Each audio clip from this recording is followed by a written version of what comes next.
Сәлем қыздар, бүгін сіздермен лүпілдек, дәмді, тез жасалатын, үйдегі бар заттармен жасалатын осындай торт жасаймыз.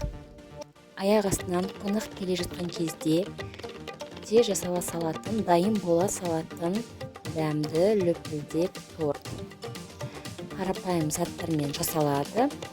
Менің каналымды жоғалтып алмау үшін подписка жасап қойыңыз. Немесе балаларыңыз торт жеймін деп тұр деген кезде жасап бере салатын әдемі торт. Ол үшін бізге 25 граммдық желатинді аламыз.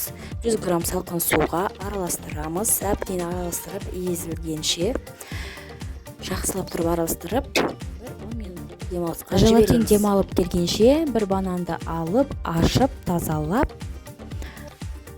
турап қоямыз. Бір немесе 2-3 банан қоссаңыздар да болады. Банан болмаса орех қоссаңыздар да болады. Немесе әртүрлі жеміс жидектерді қоса беруге болады. Осылай барлық бананымызды бір ыдысқа салып аламыз да. Келесі осында диаметрі 26 сантиметрлік осындай ыдысты майлап аламыз. Мен алдын ала осылай дайындап қойдым. Шет-шетін бәрін майлаймыз да, осылай қағаздарды жабыстырып, пергамент қағаздарды жабыстырып шығамыз. Бұл бізге тортты оңай алыну үшін қажет болады. Осылай әртүрлі бір келкі етіп, осы қағаздарымызды жабыстырып аламыз. Тура видеодағыдай. Сіздерде келіп өтіс болса, онда ешқандай пергаментті қағаз керек емес. Осылай 2 печеньямызды аламыз. 2 түрлі печенья немесе бір түрлі печеньямен де жасай берсеңіздер болады. Одан кейін қаймақ аламыз. Қаймағымыздың проценті әртүрлі бола берсін. Мен оған қарамадым. 200 грамм қаймақ. Оған желатиніміз қатып қалыпты. Оны жібітуге жібереміз. Сол екі арада біз сгущенканы құямыз. Сгущенкамен қаймағымызды араластырып аламыз. Сгущенканың фирмасы әртүрлі бола берсін. Тек қана вареный сгущенка болмаса болды. Және қатып қалған желатинімізді жібіту үшін микротолқынды пешке немесе водяной баняға салсақ болады.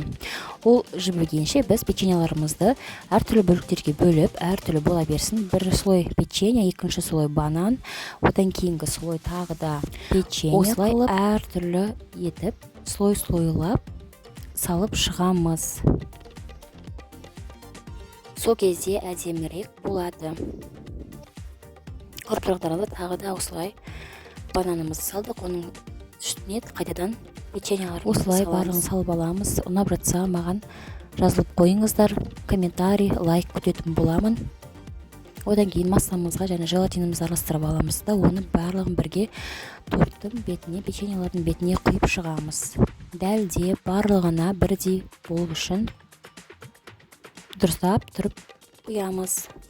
Одан кейін тегістейміз шет-шетін, одан кейін холодильникке 2 сағатқа жібереміз. Алып шығамыз да, тура осылай кольцомызды шешеміз. Біздің тортымыз 2-3 сағаттан кейін дайын болады. Өте дәмді, балалар да қуанып жейтін осындай әдемі әсем торт шығады. Бетіне шоколадты ертіп құйсаңыз болады, немесе какао, немесе сахарная пудра сепсеңіз болады. Өзіңіздің қалауыңыз бойынша жемістермен әрлесеңіз болады. Мен бетіне какао ұнтаған сеуіп шықтым. Өте дәмді болған. Жасап көріңіз, өкінбейсіз. Каналыма жазылуды ұмытпаңыздар. Ас болсын.